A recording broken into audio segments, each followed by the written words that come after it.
What makes up a good manager? I can think of some things that I look for or that I appreciate in a manager. But again, I don't want to bias the discussion. So what do you think?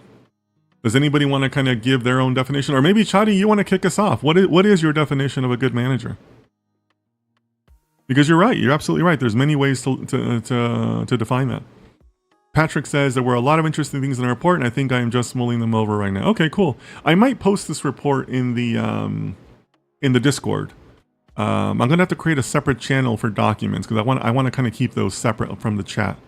But I might put this up on the Discord, or you're welcome to sign up for it on the Selby Jennings website. They have a big website.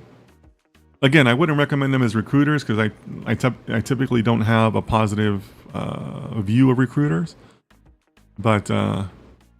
But yeah, I mean, I thought it was an interesting report.